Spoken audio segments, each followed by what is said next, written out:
let's look at the interactions that can happen within communities. One of the main ways that populations interact with one another is through competition, and that's competition for resources.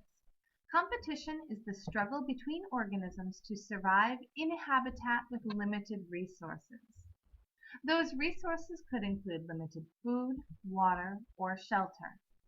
Now, the organisms that are able to survive, they survive because they have adaptations that reduce competition. For example, a small songbird called a warbler.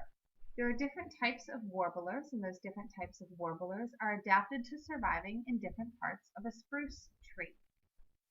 Another way that species can interact is in the predator and prey relationship. Predation is referring to when one organism kills and eats another. The predator is the organism that does the killing and eating of another organism. The prey is the one that is killed. Now, predators have some adaptations that help them to hunt their prey. For example, a cheetah can run fast. They have claws that help them get traction, or might also help them take down and kill a prey. Sundew, which is this plant over here, is covered with sticky bulbs that attract insects to it. Jellyfish have poisonous tentacles, and owls have large eyes that allow them to have good night vision. Okay, so an organism may have poison or they may have enhanced senses. Bats use echolocation to help them find their food. But the prey have adaptations as well. For example, they may have camouflage, okay, like the insect walking stick has camouflage, or protective covering like porcupines or a cactus plant. Or they may have a warning color. For example, coral snakes and monarch butterflies are both colored in such a way that would warn predators away from them. Mimicry is in the viceroy, which looks very similar to a monarch. Now, monarchs can be poisonous for birds that choose to eat them. So when a bird sees a viceroy, they may think it's a monarch and choose not to eat it. A threat display, like a rattlesnake, will shake its tail, or chemical defense, like that of a skunk. Okay, chemical defense. Symbiosis is referring to a close relationship between two species that benefits at least one of the species. So they can have symbiotic relationships, okay, where at least one of the species benefits. So this is not a predator-prey relationship necessarily. There are three types of symbiosis. Mutualism, where both species benefit. For example, humans and E. coli. Okay, the E. coli help you to break down food. You provide a nice habitat for E. coli. A hippo and the yellow-billed oxpecker.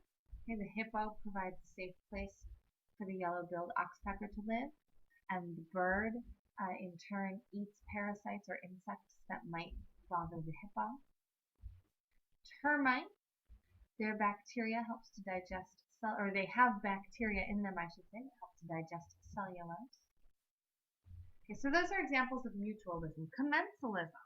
In commensalism, one species benefits, but the other is neither helped nor harmed, so the other is not affected at all. So for example, a tree and a bird have a commensalism relationship, right? The bird benefits from having a home in the tree is not affected by the nest.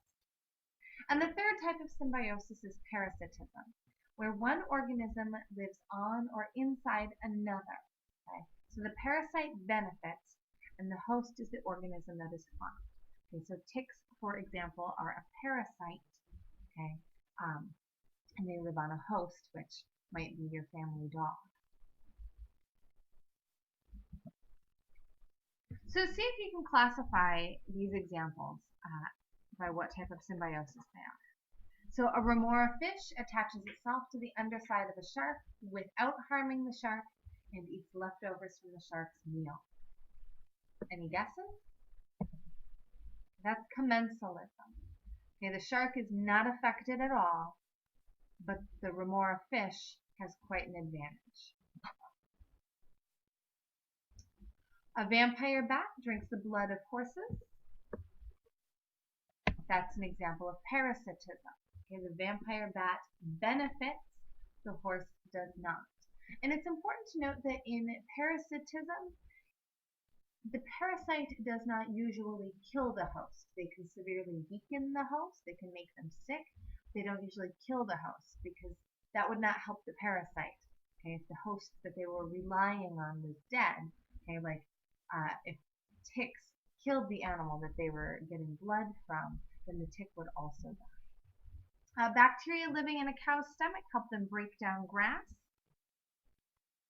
That's an example of mutualism, right? The cow benefits from the bacteria helping to break down grass, and the bacteria benefit from having a home in the cow's stomach.